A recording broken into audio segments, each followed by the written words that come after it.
Out. Oh.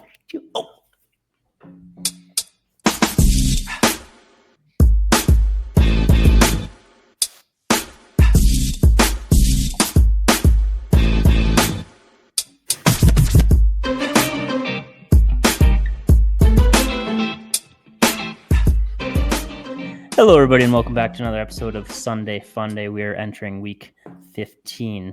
Matt, this is actually, I just thought of this when I said this. This is maybe behind the scenes talk, but I had somebody reach out that listens to the pod. A listener of every week is a guy that I didn't know. Listen, I don't know if this happened to you. It's the coolest thing about this podcast when somebody you know, or you even somebody you don't know reaches out and you find out they're like a every episode kind of listener. That happened recently. Somebody I had no idea listened. And that's the coolest thing. They listen to every single episode. But they said the one thing that frustrates them the most about this podcast is the title of our podcast always says the week that we're going into. But though we pretty much exclusively talk about the week that just happened. Right. Yeah. So I have thought of that too. I just didn't want to make Matt mad. No, and I didn't either. Maybe that's why I did it when it's recording. Well, so I can't get maybe really mad. The discussion can happen literally anytime over the last 2 years instead of week 15 into year 2. But don't change it anymore. It just came to my attention recently. We can't have 2 week 14s in a row now. No. Maybe I'm thinking maybe we switch to just like an actual title. Like last week would have been. It just would have been titled Clutch. I think that would have been last week's episode title, just Clutch. So maybe, and Brett and I can for sure help with this. At the end of every episode, maybe we think of a title for something. Just one word. Well, no, it doesn't have to be, but something like that. It can be. Maybe it can be 2, 3. Yeah. No, we're changing up the last like 4 or 5 years history of this podcast because that's how it's been the whole way. But yeah. Well, we've been turning a new leaf a little bit lately. I saw on our YouTube reels, there's 2 or 3 of them that have there's 2 or 3 over 1,000 and a couple over 2,000 views. And there was also one comment, Matt, on a reel of you saying Clutch about 1,000 times last week about Bryce Young. Must have been a Panthers fan. It was just a random that commented, and they were supporting you. Really? Yeah. Wow. Maybe it was sarcastic, but it was something about like don't give the ball to Bryce in the fourth quarter, basically. Yeah, I mean, I didn't really leave room for an argument to go against what I was saying because I just that's because you didn't. So. That's because you didn't let us talk. But I think Brett and I could have maybe came up with a couple arguments, but we weren't given that platform to do so. It's easy to say now. It was awfully quiet last week. It's rare that I can't get a word in any conversation, but last week I couldn't get a word in against you sometimes. So sometimes it's just like absolute nonsense that comes out of your mouth, though. I had to get my points across. Yeah, I couldn't keep being interrupted by just jargon and slang. Like I won't deny that nonsense comes out of my mouth a lot. There's I mean, cut it out with the jargon and slang. Yeah. All right. We are entering week 15. We just came from week 14. Very last call for sweaters. I'm putting the order in Thursday morning. So if you're listening to this on Wednesday and you forgot to text one of us and you want to get it in, the order will be going in Thursday morning. So if you're one of the people that ordered one, we'll stay tuned for when those come in. Last final plug about the sweaters. Before we get to Thursday Night Football, I think the pressing news that came out today in the world of football that I think it's only fair that we start with. And Brett, I mean, I need to know exactly how you're feeling because this was your guy for a lot of years, Mr. Philip Rivers, at the age of I believe 43, maybe 44. He's a grandfather. He'll become the second ever grandfather to play in the NFL if he does in fact play a game. But Philip Rivers signed to Indianapolis Colts today. The practice squad, yeah. Practice squad. I did read a tweet that there's a very real chance he starts next week, though. I want him to play so bad. Do you know who they're playing? Texans. This week? No, the Seattle Seahawks. Ooh. This is going to be like elder abuse. I don't want to see my childhood hero go through this. Everyone's Yes, you just do. doing this to laugh at him. You're laughing now. No, This is I'm all a laughing big with joke. him. No one thinks he's going to be good. It's been 5 years since he's played football. Oh, you don't think he's throwing the ball around with his 12 kids every single day? He's playing. Okay, let every me day. ask you this. If it was Matt Ryan coming back, would you be excited at all? No. Would it Colin Kaepernick? He's 6 years younger than Philip Rivers. Colin, yes, I'd be excited. Yeah, I guess that was a bad example. That would be a lot of media in that one. Matt Sundin? Matt Sundin come back to the Leafs. Matt would blow a load. No doubt about that.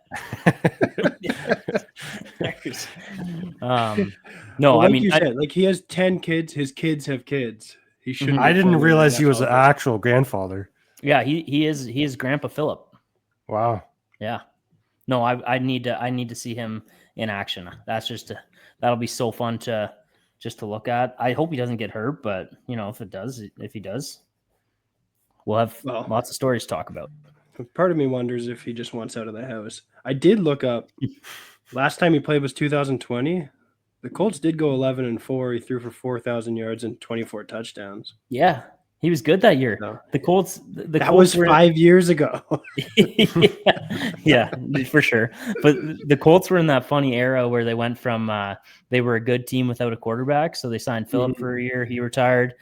Signed Matt Ryan for a year. Yeah, he retired. And then they was it Carson Wentz or was that Carson Wentz was definitely a Colt, no? Yeah, for a minute, and then it would have been Richardson. Who's now yeah. blind, apparently. Blind? Is that the injury? I don't know. He has like fogginess in his right eye still. And you got to feel for Riley Leonard a little bit. Obviously, this would be his chance. I didn't watch college enough to know if he's anything about him, but for a young guy to like get a chance when your team is 8-5, maybe actually for the better for his career that he doesn't get in now. In the long run, but got to feel for him a little bit because obviously I'm sure he'd want to be, and the plan is for him to step in there when he's healthy, but he might be missing this week. That's why they signed Phillip. That's our Philip Rivers talk, though. I thought that deserved to get to because it's not every day you see a signing like that come across the table. Thursday night, we dubbed it as I think Matt said, the biggest game of the year to that point, as far as standings go, and I agreed with that. Lions 44, Cowboys 30. The Cowboys obviously in a really tough spot to make the playoffs now at a 6-6-1 record. The Detroit Lions put themselves right back in the mix, very much so. They're 8-5. They look like the Lions of last year. Gibbs was awesome again. Jared Goff, activist Goff, had a great game. And lots of points. It's the prime time over, Matt. I hope you bet it. I didn't bet that one, but it is a prime time over for sure. Didn't bet it. Oh, good. Before we get going, and maybe we do have producer Jesse in the background of this one. He might come in and talk a few times, but producer Jesse, I'm not sure if you're in the graphic game, but if you are, could you make up a graphic that I'm officially suspended from gambling until 2026? I'm officially suspended. What? You're going to have to explain, brother. What happened? Bad. I mean, after we went on that 1 week where everything was hitting, units got up there. American Thanksgiving was great. Units got up again, kind of fluctuated for a little bit, and then just plummeted. And I put in $20 before this week's slate after we talked, because I don't know if you remember at the end of last season or last episode when I was doing my spread game picks, I said I love Cleveland -3.5 against the Titans, which we'll get to that game.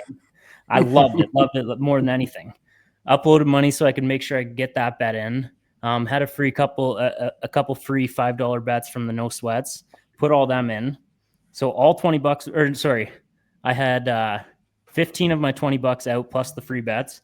Every single bet lost by either one leg, or then I had just the straight up Cleveland. Every single bet lost just by one leg. And then my last $5, I'm like, I got to work this thing up. Work this $5 up a little bit for the night game. Decide to go to blackjack $5 gone in a second.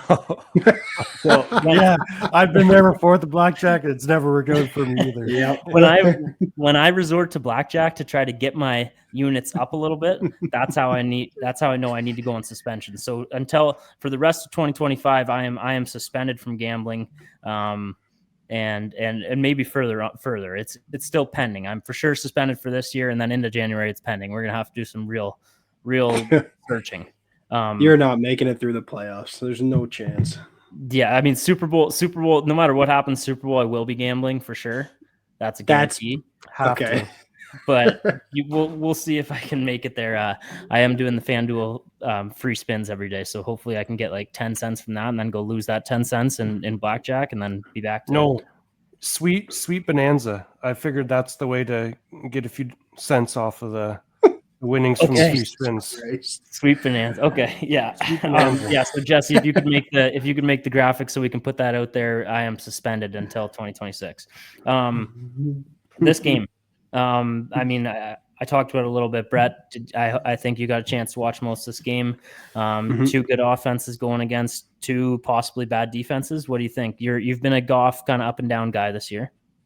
And Goff wasn't the problem. Obviously, they played great. Dallas didn't show up until the second half. George Pickens seems halfway out of the year already, which means he'll probably have 200 yards this week for some reason. I picked the Lions in the spread game last week strictly because I knew the Cowboys. I think the Cowboys beat the Eagles, Chiefs.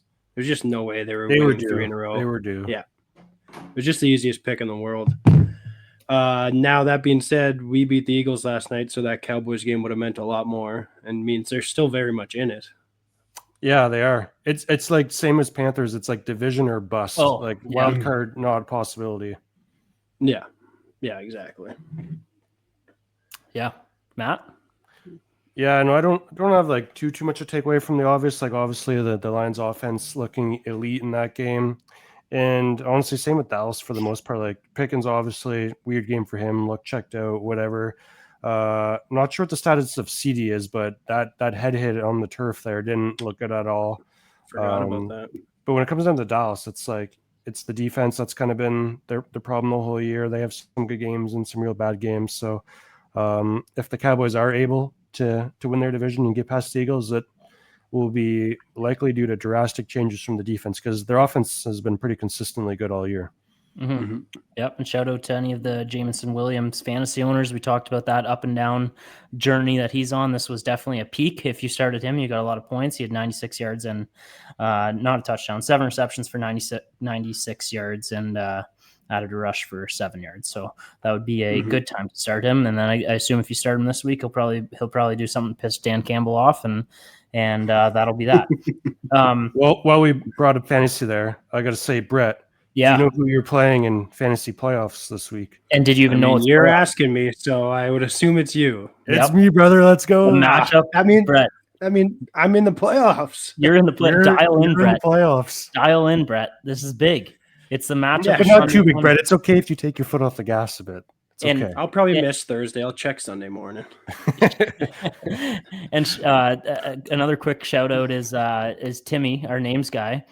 We also had a matchup go on in that fantasy league that you guys are talking about last week between me and him. I was last going into the week. He was second last. The loser has to walk from Wellesley to New Hamburg with a 6-pack of beers, and there's some other things. And so we both had identical records going into that week. The loser had to do the walk. I was down 9 points going into last night. I had Saquon Barkley. Timmy was beating me the whole game until Barkley broke out that run. And that pushed me over the edge. So Timmy is the loser of the fantasy league, and he will be making that walk. He asked me if he has to do it in the next couple months. I'm like, no, brother, you can wait till save it for the summer. yeah. I'm thinking I might. I told him hard maybe, but I might go with him. I have this 3-wheel trike with a basket. I'm thinking I maybe enjoy some beverages as well and go with he's a good buddy. I don't get to see him too much, and maybe I bike along with him for the trek. And it's not a bike that'll be nice, so it'll be a little bit exercise for me too. Because when I thought I was losing all year, there's you know what? I got to shed a couple pounds on that walk, so that can't be the worst thing. Yeah. Except for the 6 beers you have to drink as well. But I didn't lose, so I don't have to drink those 6 beers. But shout out Timmy for that one. There's got to be another name video coming from him soon. I know he's been listening, so I hope he's got a. It's tough though because we've been pretty good at the names recently. Well, I think we've definitely we've missed some we don't even know we're missing. That's the problem. Yeah. You specifically, I'm sure. Were you looking at me or Brett there? I couldn't tell. I was looking at you. Okay. Okay, our 3 games that don't deserve our time this week. We have the Seattle Seahawks crushing the Atlanta Falcons 37-9. We have the Minnesota Vikings crushing the Washington Commanders 31-0. And we have the Los Angeles Rams, which they enter this 3 games that don't deserve our time all the time because it seems like they win big every time they win. Rams 45, Cards 17. Matt, you can hit that music. I will start. We'll go to Brett and then to Matt. Matthew Stafford for MVP, 3 passing touchdowns with a 131.3 passer ratings. He is your MVP. Puka Nacua, 7 receptions, 167 yards, 2 touchdowns, all in 3 quarters. Really need the Falcons to step up this week. They just got blown up by the Seahawks, but they play Bucks Thursday night primetime. Do the Panthers a favor, please. Rams could have something with Blake Corum. He got more snaps with the game out of reach and turned 12 carries into 128 yards and 2 touchdowns as the backup running back for Los Angeles. Wow. Jacoby Brissett was the Cardinals' leading rusher with 22 yards. Staying with the quarterback room for the Cardinals, will we ever see Kyler Murray put the Cardinals jersey back on? Sources say, high chance we don't. Sticking at quarterback, JJ is back. 3 passing touchdowns for the Minnesota Vikings legend. Could a big end of the season have him ready to go for next year? Wow. Ending on a JJ. JJ. You're lucky I had this game in the 3 games that don't deserve our time. You're missing some JJ talk. He's back. Would rather that than the Broncos Raiders game, but I know why you got that in there. Yeah, that was staying. That was staying. By the way, if you guys ever have any objections to it, you can state those objections to the 3 games that don't deserve our time. But I do have I have final say in that, so I can deny the appeal. All right, entering Sunday's slate, we are going to start with a pretty good game between the Steelers and Ravens. This is a Mike Tomlin special. Everybody down on the Steelers. Steelers look dead. Aaron Rodgers looks dead. Their whole season looks over. How do they get to 9-8? They win games they shouldn't win. They win games that nobody thinks they will win. They beat the Baltimore Ravens 27-22. I feel like this is just a game we see every year from that Steelers team, eh, Brett? Yeah, every single year. We saw it coming. You guys have them this week, so lucky you. They're gonna totally shit the bed this week. But true. It's the best game I saw. Rod, go ahead. Yeah. No. Yeah, I don't like you saying that, but keep going. But what we'll say is you did have this game circled on the path as trouble. Yeah, it's no longer. We'll get to the Dolphins. We'll get there. Back to the Steelers because they won. Yep. Best game I've seen Rodgers play in the Steelers uniform. That was nice. My question for you guys is this good for the Steelers? Because everybody in the AFC wants to play them, which means Tomlin might be back, but apparently his buyout is this March, so that might not be the case. Rodgers probably not back next year. This is a team that was supposed to be Super Bowl ready, and they're going to lose in the first round. Yeah, I think two things can and should be true. Aaron Rodgers and Mike Tomlin, I think, shouldn't be back there next year, and likely it seems like won't be. But also, if you're the Steelers, you might as well, you have Aaron Rodgers, you have Mike Tomlin. You might as well try to get in there this year. Maybe Rodgers has just a tiny bit of magic left in him when you get to playoffs. I don't personally think that is the case, but maybe you just need to make the dance. Yeah, you just need to make it. I know the Steelers obviously aren't going to win it, but with that being said, if you're a Steelers fan, just make the dance, I guess. But it is the same story every year with that team. They've made a lot of dances and haven't taken anybody home. No, the thing is, their defense should be good this year. Look at the line. Yeah. They've got dogs on the line. Herbig is a great player. Mm-hmm. It's not mentioning TJ Watt. They just have a lot of solid dudes, even in the secondary. And then they take every other week off.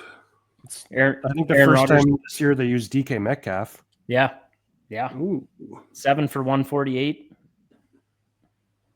Great day from him. Well- Is it the last is that the last rushing touchdown we've ever seen or we will ever see Aaron Rodgers have? Likely. I would think, right? Yeah, probably. Unless But they he make can't- the playoffs and he goes hero mode again. Yeah, which he would. And he hasn't said he's done at the end of the year, but you never know. Do you think he bounces to one more team next year before he's done? I don't know. I just can't see that being a good recipe. Like, I think if he's back, he's got to be back with the Steelers. Like, it's What hard to about- imagine going to another organization and being successful at this point in his career. I'm trying to think of teams that are. Oh shit! Just spilled my drink. Oh, I got one. That would be Go a ahead. much better fit for him. The Colts. Oh, Cut him Wow. loose. They got a right run now. game. Yeah, they got a run game. They got an offensive line. They got a decent defense. I was thinking Minnesota Vikings. That would work Yeah. too. But your guy's there. I thought he's playing good now. Well, yeah, you just teach JJ for one more year. Give him one more year to learn. Oh my god, he's got like every other week off because he has fake injuries. Yeah. And then the Ravens. I mean, we've said it for a few weeks now. Lamar looks broken. He had a better game than he's had. He did finally throw a touchdown pass and got the legs moving a little bit. He had 43 yards rushing, and he did have a oh no, never mind. I thought he had a long one, but his long was 9. So it was still not breaking out those big runs that we're used to seeing. Lamar, Henry had a pretty good game. Zay Flowers broke out for them there. Where you guys at? I mean, like, if we're saying the Steelers aren't going to win a playoff game, but maybe they get there, does that mean the Ravens are they dead now?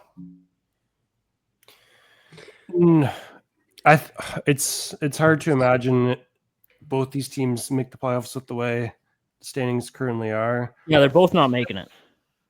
No, they're both not making it. I don't know. Look, I honestly don't even know what to say about that because, like, schedule wise, the Ravens definitely have the tougher schedule remaining.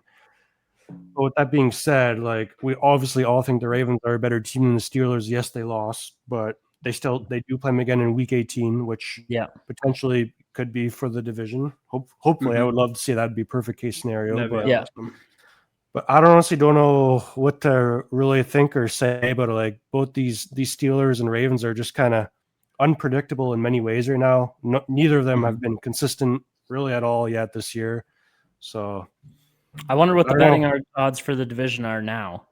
Because my take is just I don't know how it happens, but if in some way Week 18 can matter for the division, like a win and you're in type of thing, I see the Ravens winning that game because these teams seem to split every time, and I just think that.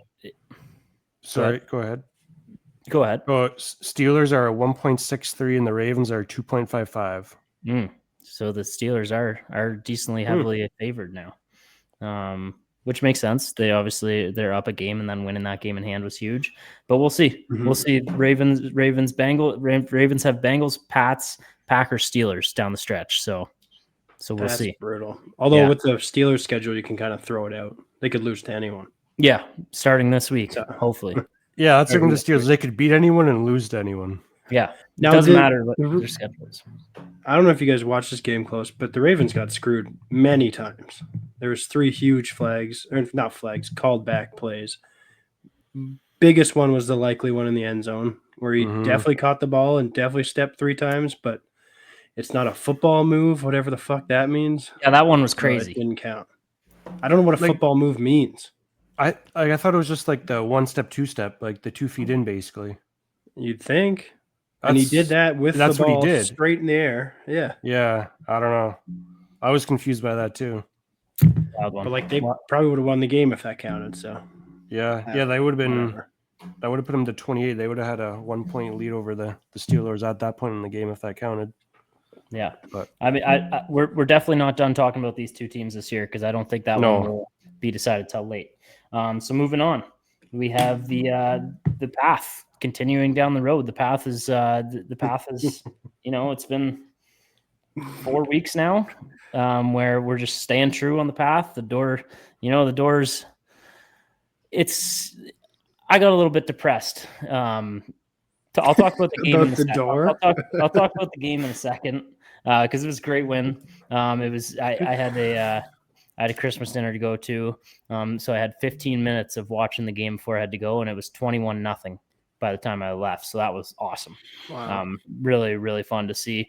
But depression sunk in after Brett, your Chargers won on, and you know I wasn't fully cheering against the Chargers against the Eagles, but I was fully cheering against the Chargers against the Eagles because you know Well said. looking at schedules, and Dolphins need to now the path. I mentioned the path earlier. The Steelers was a question mark on a primetime game, possibly ugly weather. We can put the ugly weather narrative to bed. It's dead. Tua has won a game in cold weather, won it convincingly. What's the temperature again? It was minus 40 Fahrenheit. I don't know what that is in our. What does that mean? Not that cold. Let me I mean, it was chilly. You could see breath out there. It was chilly. That's crazy. There was some snow in the air in the morning. It went away for game time, but it was chilly. What's minus 40 Fahrenheit? You said 45. I think it was 40 or 45. I think it was 40. I'm pretty sure it was 40. Okay. The 40 is probably over exaggerated. No. 40 is 4 degrees. Yeah, I mean chilly. You don't want to be. You like it's 4 degrees. It's tough to be It wasn't playing even football. freezing. Hey, No, God, no. these boys aren't Canadian. You got to remember they're not used to the cold like us men are. Neither are the players that play in Buffalo or Cleveland yeah, I mean, or anywhere else that's cold. I don't know what you want me to say. Tua's 1-0 in his last one in cold weather games. Yeah, no. So we can put that narrative to I bed. don't think we should classify it as a cold weather game though. It just was. The whole stat was he like the 40 degrees. He can't win anything colder than 40 degrees. I've never heard that number once. Well, So if you're a Dolphin fan and you saw hate stuff online, you would see it a lot like I do. Go ahead, Brett. Is this in Pittsburgh this week then? Yeah. So narrative might be back on. Oh, I'm guaranteed it'll be brought up. We'll see. We'll see. All right. And I had this game as a maybe because I hate primetime games. They never go well for us. I hate cold weather games. They never go well, except now that they do. But this game is every game's a must win, and that might still not get us in. That's why depression set in, because we could get to 10 wins now, and that like there's a good chance 10 wins isn't even getting us in now. Because the Texans, if you look at their schedule, I don't see them losing more than 2. Right. Bills and Chargers just need one more win to get to 10.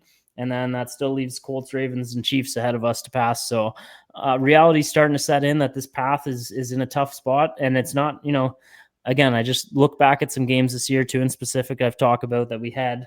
But it sucks because the formula we have right now and we're winning games with, and yes, there's been some bad teams. Yes, we did crush the Buffalo Bills as well. The formula has been really good defense and an unbelievable run game. And that's like, it's working. And I actually have some confidence in that we could be if this was a formula you're playing with all year, that we'd be in a better spot right now because the defense is playing unbelievable. They were historically bad to start the season. I've talked about Jordan Brooks. He's changed the culture in there. And they're playing hard. Rasul Douglas kind of turning back the clock a little bit. He was good for Buffalo a few years ago, came over to us this year, kind of as like on a veteran minimum, I'm pretty sure, or at least like he was waived by somebody. We kind of pulled him out of the trash. He's had picks in back-to-back games. He's looked really good. Minkah Fitzpatrick, I wasn't sure how his attitude was going to be coming back to Miami after starting his career there. He's been a leader with the team. It seems like everybody's like close-knit on the D, and I have a lot of confidence in the defense right now. And then the run game's been unbelievable. If you want your weekly Devon Achane can't run stat, he played one half of this game, not even. He was pulled out for some sore ribs halfway through the second quarter because we didn't need him anymore. Coach did say he could have went back in the game had we needed him. But in one half of football, he carried the ball 7 times for 92 yards and a touchdown, Mr. Poole. Added a reception for 13 yards. So he was over 100 yards all purpose again. He is a dog. Jalen Wright, it was fun to see him get some action. We had a lot of high hopes for him. He doesn't get the ball much, but when the game was out of hand, we gave the ball to him 24 times for 107 yards and a touchdown. So it was fun to see that. Waddle had another touchdown and a couple good catches. I love this Greg Dulcich. Our tight end combo of Darren Waller and Greg Dulcich, it kind of just works right now. Like the throws that McDaniel's asking Tua to make are short, quick out of the pocket. He's doing more on the run. It's been fun, and it's been a good formula to have. It's more than likely too little, too late.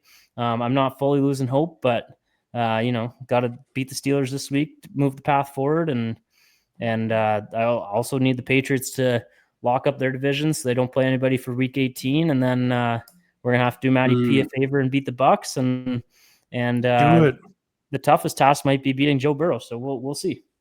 We'll see. No, keep the path alive. Just keep going. Yeah.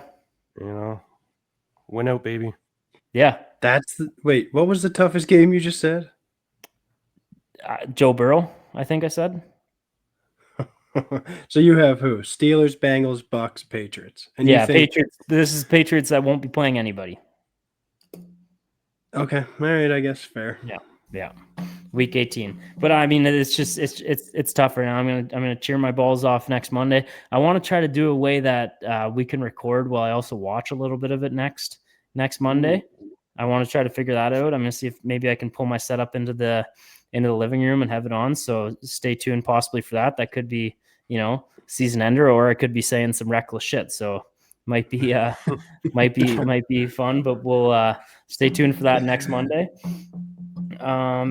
Any questions about the Dolphins? I mean, we beat the Jets. We own the Jets. Tua's never lost to the Jets. 8-0, by the way. Wow. Yeah, 8-0. It's a surprise. Yeah. Is Tua hurt? No, he's just. I mean, it's been drilled into his mind to not get hit, which is fair.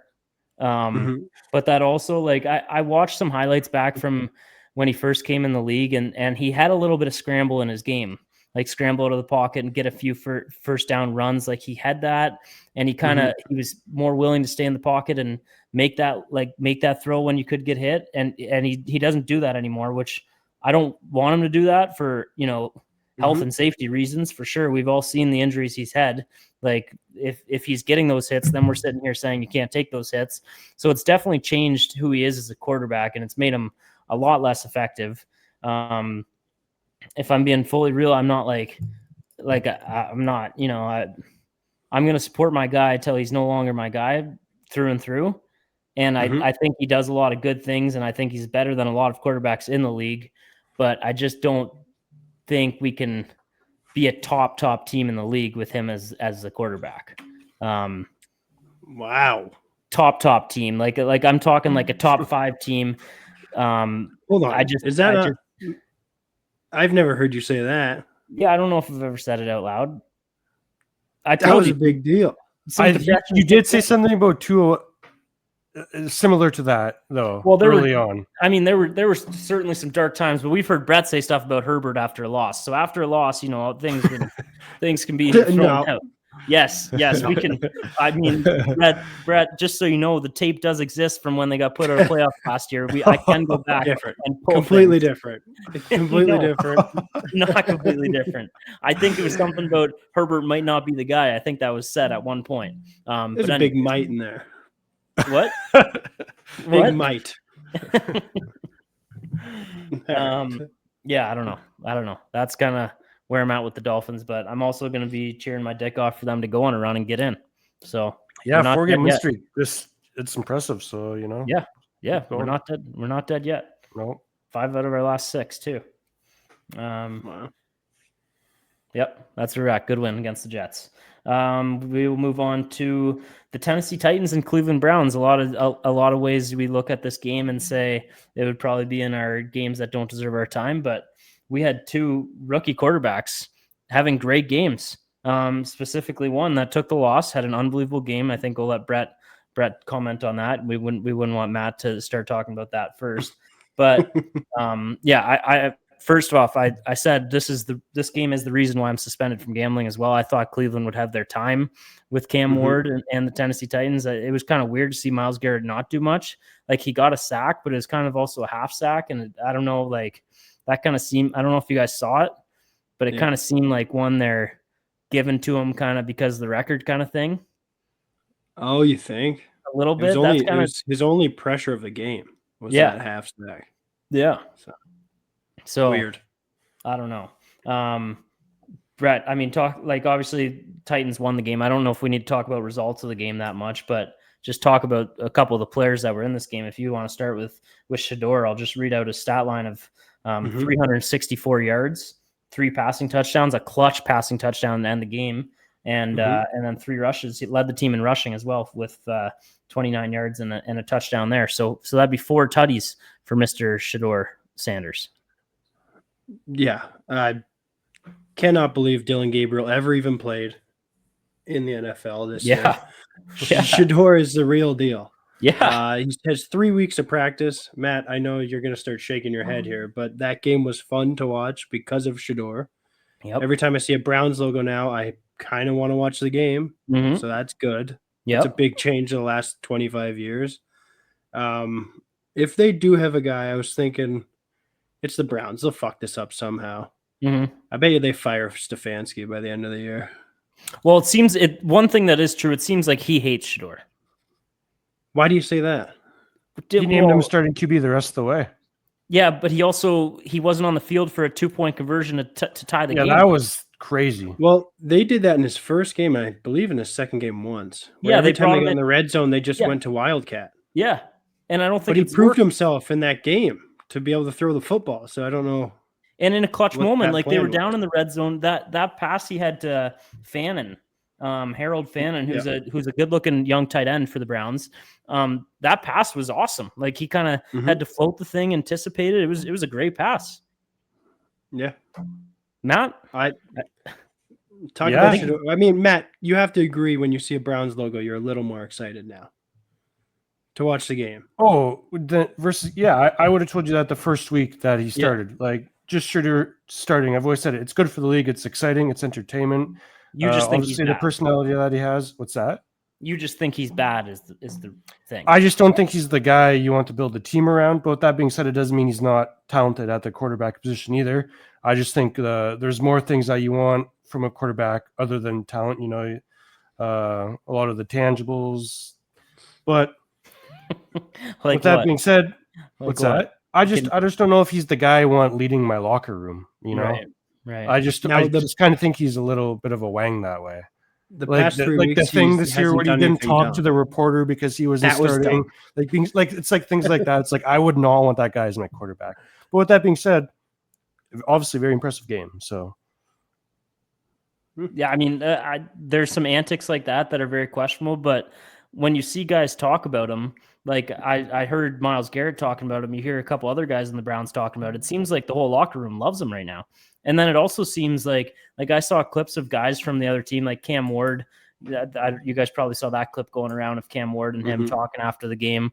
And then I don't know why I was seeing this either, but there were like Titans players, like a whole bunch of them went up to Shedeur and like, you're the real deal, dog. Like rooting for you, like it seems like he's well liked by the locker room and players around the league. So just not management because he was supposed to go top 5 and he went in the 5th round. Yeah, maybe not It might be management. the biggest mistake a lot of teams It might made. be. It might be. You never know. That's the thing. Like there is talent there. There's no denying that.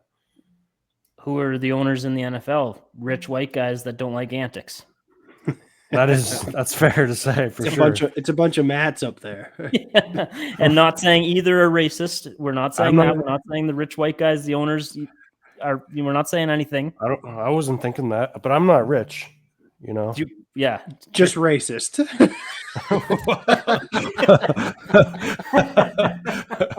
Oh, why was I love everybody. why was rich the one you denied there? That should have been, we all know that. Well, there's a lot of words used. I couldn't remember every word.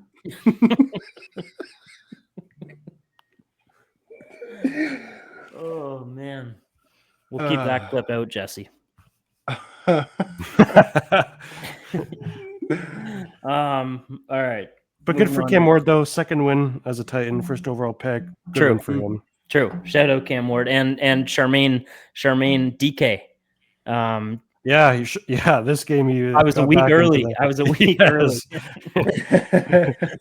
I did think that when I saw that on Red Zone. Yeah, I saw he where got a missed it by a touchdown. week. And there's also, and maybe Jesse can look it up. There's some record he's going for, like an NFL record. DK is going for this year, and it has something to do with since he's also the punt and kick returner for them. I think he's going for like the record all-purpose yards record like ever in the NFL because he receives so many punts because he's getting. Oh. There's something. Wow. Maybe Jesse can look that up. If you find it, you can get to that. But there's some kind of record he's chasing, which I think we should watch.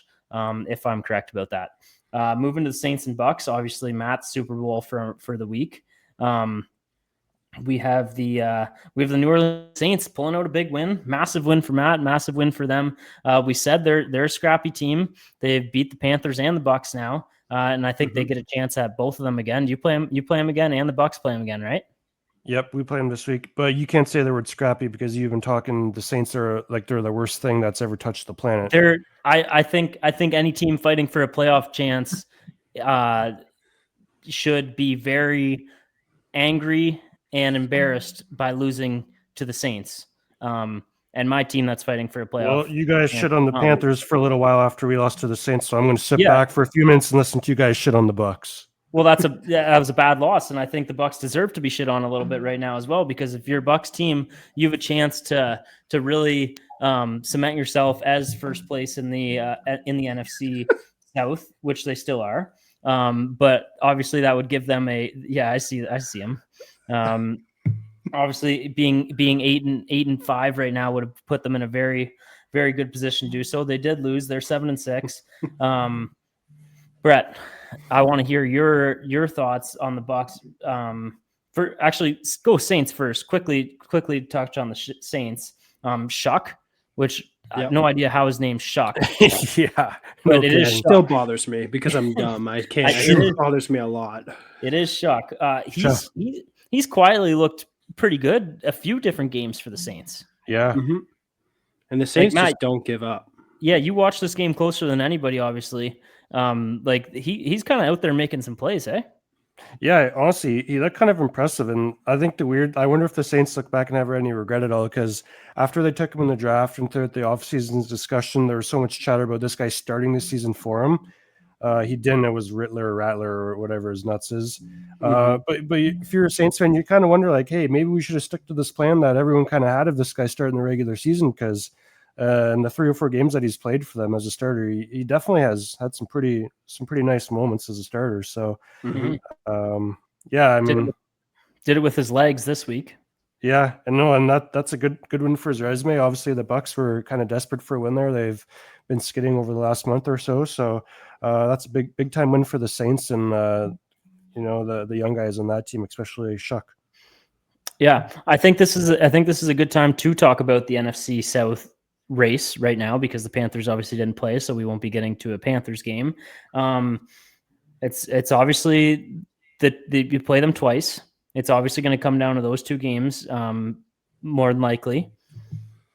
Brett, I want to hear first from you. Can the Bucks turn it around? Do you like their odds to win that division? Think the Panthers can swoop in? Do you think this game was kind of a one-off, or the last, I guess, 3 weeks have been a one-off? That would be a 3-off, I guess, then. I mean, the big slide everyone's talking about since their bye week, I think it was Patriots, Bills, Rams. Those are like the 3 best teams in the NFL. So it's a slide, but then they come back and beat the Cardinals. Saints loss hurts. Then it's Falcons, Panthers, Dolphins, Panthers. I think they take the division. Unless Matt Scrappy, Clutch, whatever the fuck you call him, can pull off 2 wins. Well, what's the Panthers every other week are a great team. The other weeks they look like a bottom 2 to 3 team in the league. So where do the Bucks fall on the every other train? It would be a win. Oh, they'd both be wins. Oh, okay. Well, that's something to think about, Matt. I mean, where are you at here? Are you thinking playoffs? You had them at a 14. Panthers were at a 14% chance, I think, to win the Super Bowl last week when we talked about it, and they were at a 50-50 chance to get in the playoffs. Has that changed at all watching this?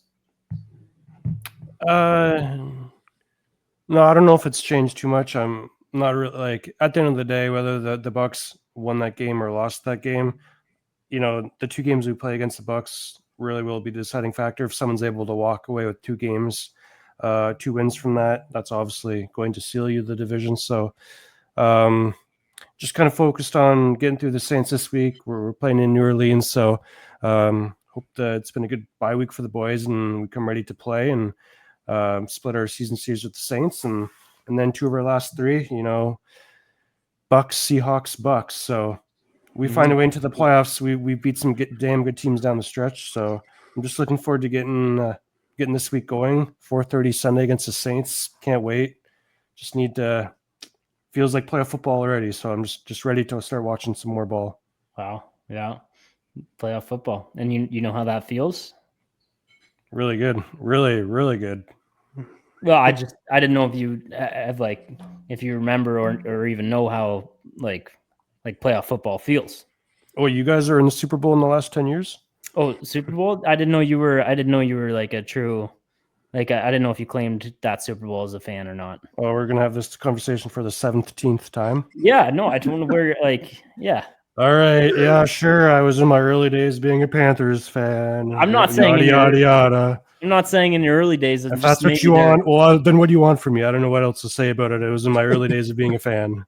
Well, no, I thought maybe you just had a chance at 2 different teams to go to the Super Bowl that year. We played the Broncos. No, okay, yeah. Move on. Yeah, we'll move on. I will say, Matt, since week 7, you guys have went win-loss, win-loss. It is a crazy pattern.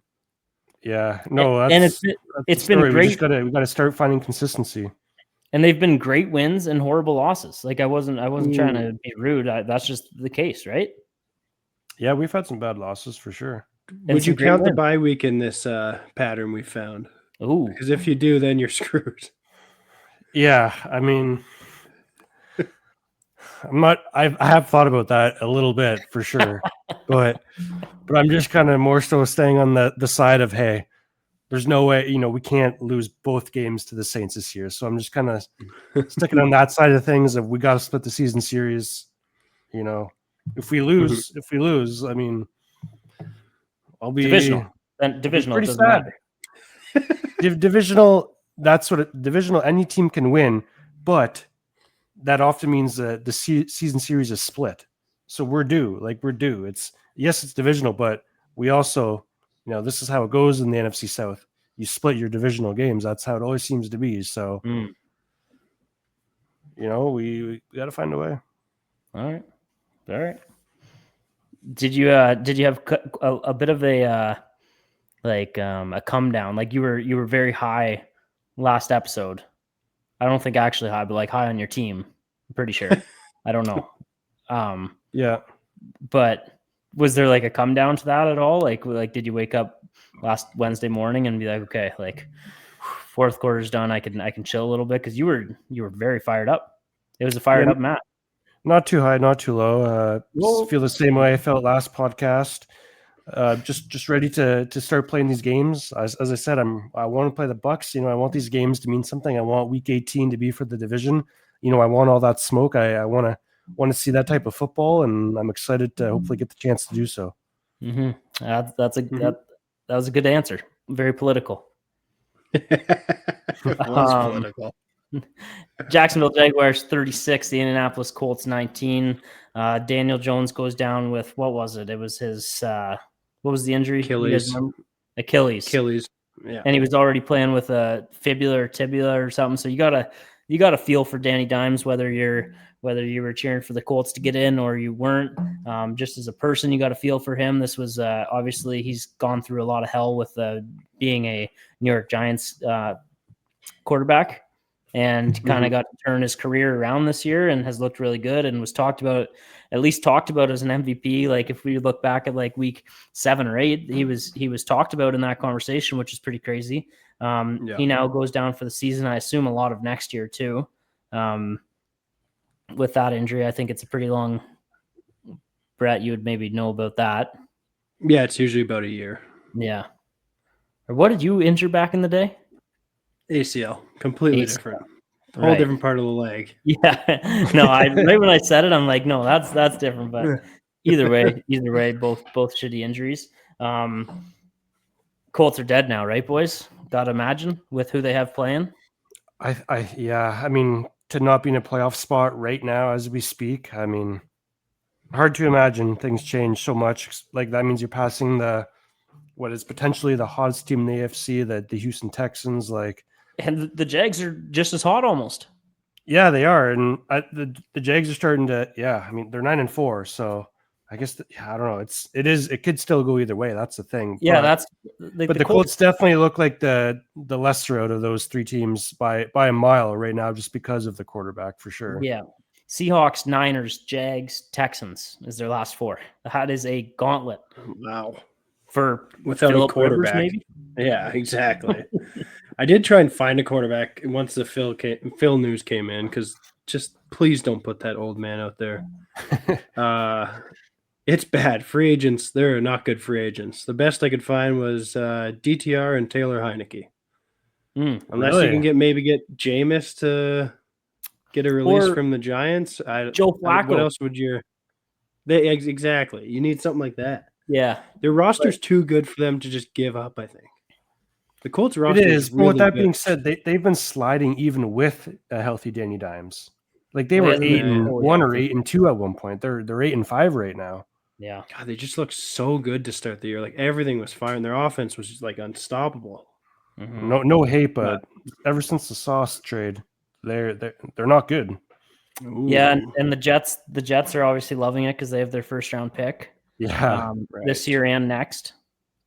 So moving to the Jags, they play the Jets this week, and then they go Broncos, Colts, Titans. So if you want to say Jets and Titans are guaranteed wins, which I'm okay saying that. Yeah, like anything can happen, but let's for all intensive purposes, let's give them those 2 wins. I think that's fair against the Jets and the Titans. That right there puts them at 11 wins, and that, well, I mean, the way the Texans are playing, maybe the Texans can catch them for the division, but 11 wins is getting you in the playoffs. Yeah. Because Texans would have to win out to get to 11, yes? The Texans are at... They could still be 12-5. So they could win out to be 12. So it's the Jags. I feel like they're going to piss all over themselves and blow this somehow. I know. I think that the Jags will go like 2-2 or something. Like, still probably get in, but kind of like make it tough on themselves. Yeah. Oh, I mean, a question about a stat. The Jags have won 11 straight home games versus the Colts. Wow. How can that be true? Didn't Urban Meyer coach the Jags and they didn't win a single game? Did Urban Meyer even make it to that point in the season, though?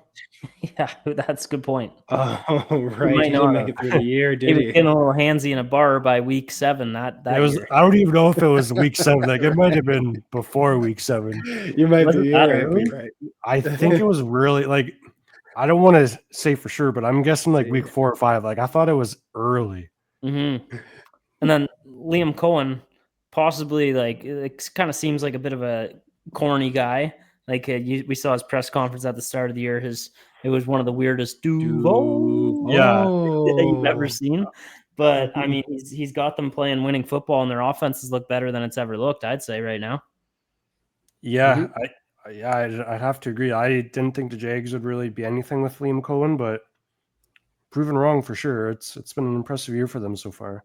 But then again, what Brett said, it is the Jags, and if I'm looking at if I'm a Dolphins fan and you need like more than one team to have an epic collapse, maybe the Jags are a team that can be circled. Maybe they'd find a way to lose to the Jets this week, and then they got Broncos 49ers just like that. I believe it's Broncos 49ers. No, it's Broncos somebody else. But 2 tough games there, and then never know. So I'm at a point where I have to cheer anybody under 10 wins in the AFC. I have to cheer for them to lose. So that's the Jags are on that list. Anything else on that game before we move on? Don't think so. Urban Meyer coached 13 games. 13 games. 13 Well, still, he games. still might not have made it to that game. And then was asked to leave due to a number of controversies. It says Yeah. online. Yeah, I think that one video in specific was a tough one for him. One more game before we get to the top 5 of the week. We have the Buffalo Bills 39, Cincinnati Bengals 34.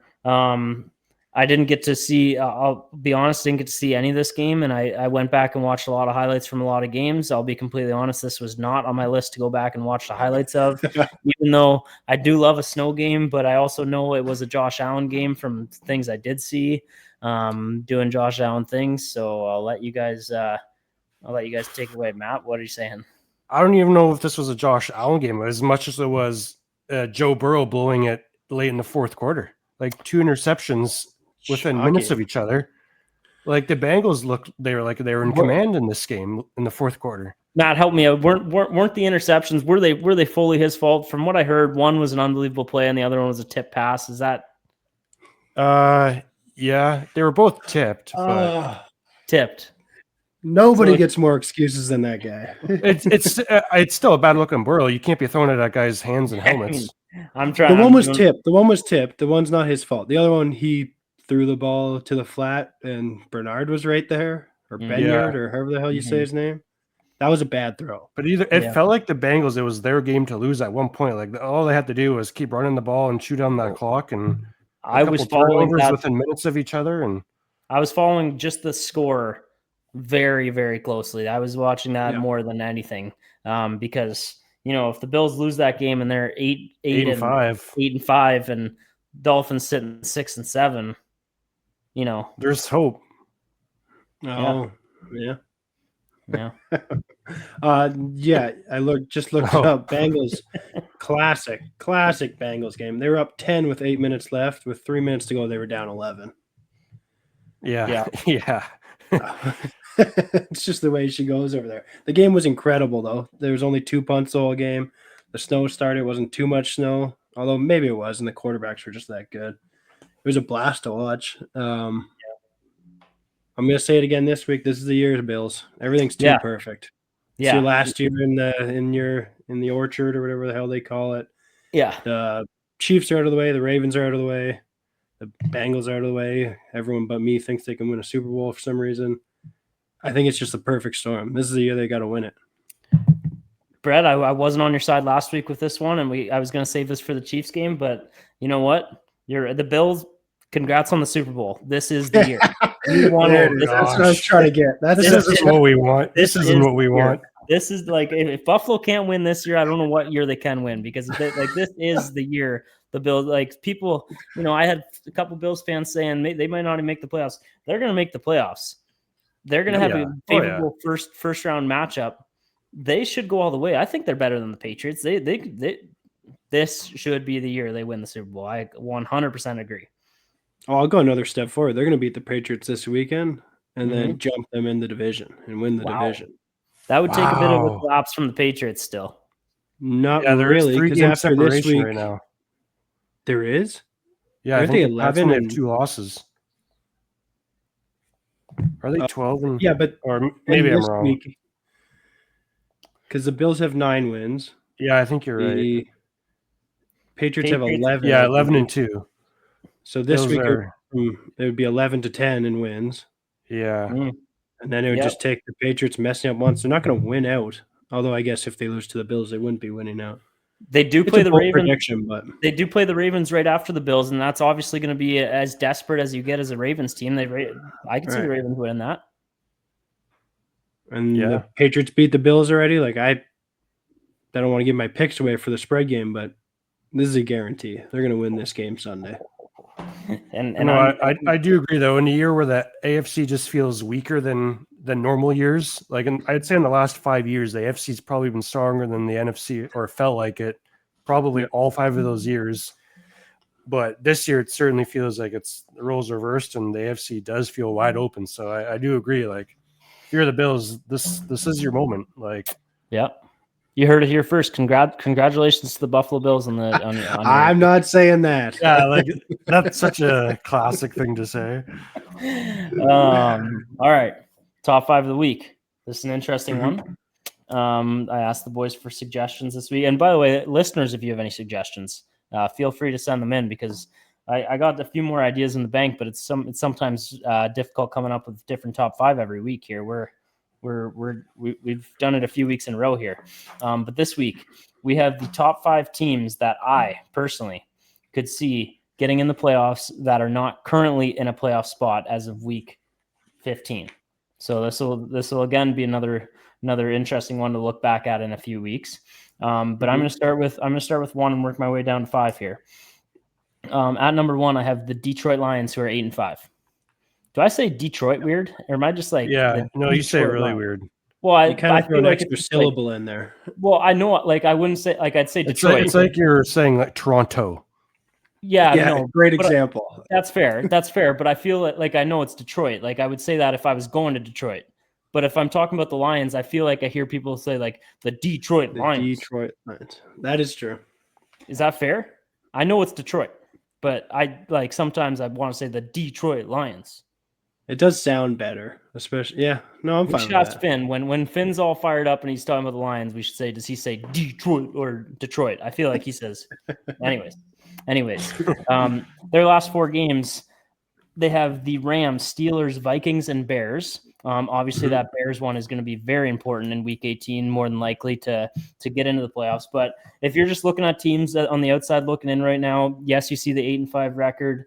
That's only 1 game back of both the 49ers and the Bears currently in the wild card spot. Those teams are both 9-5. Is that right? 9-4. 9-4.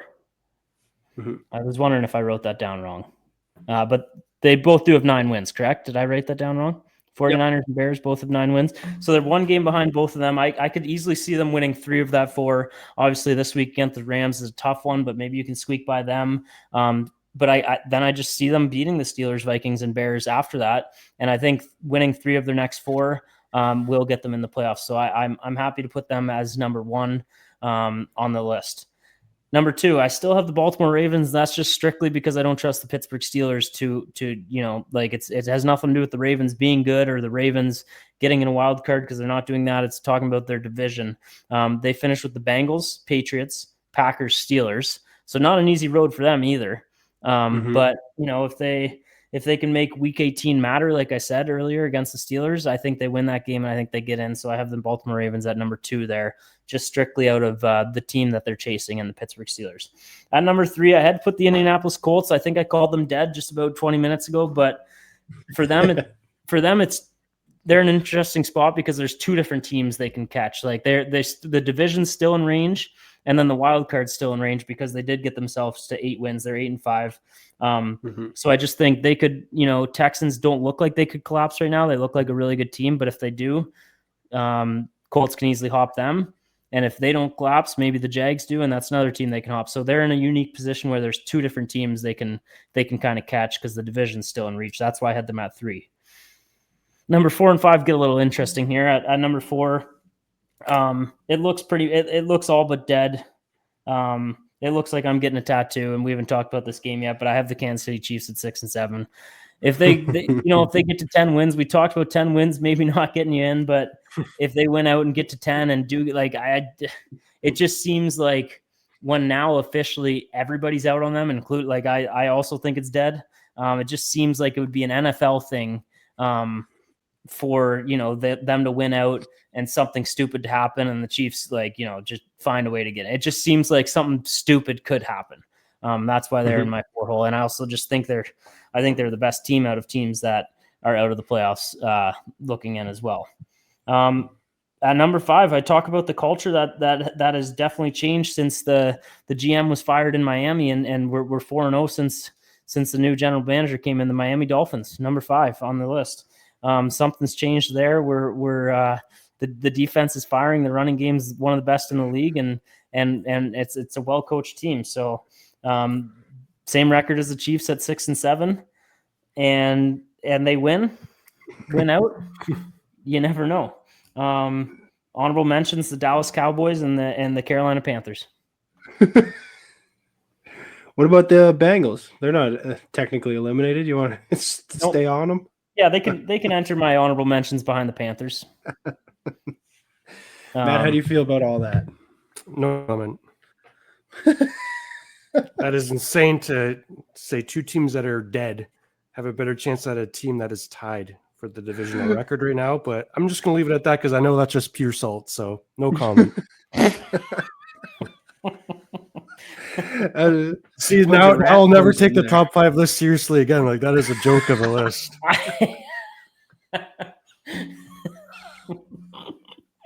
Like, that's not even like, I don't even think that's funny. That's just like, why do we even do the top 5 if we're just gonna do it like that? I think the Bucks are gonna win both games against the Panthers. I just It's an opinion. It's an opinion, yeah. It's an opinion. It's an opinion-based list. That's what we're there for. All right. So if you're asking Matt, getting to the Broncos and Raiders, Geno Smith with 14 interceptions on the year, the only other quarterback with 14 interceptions, Tua Tagovailoa. You guys take it away.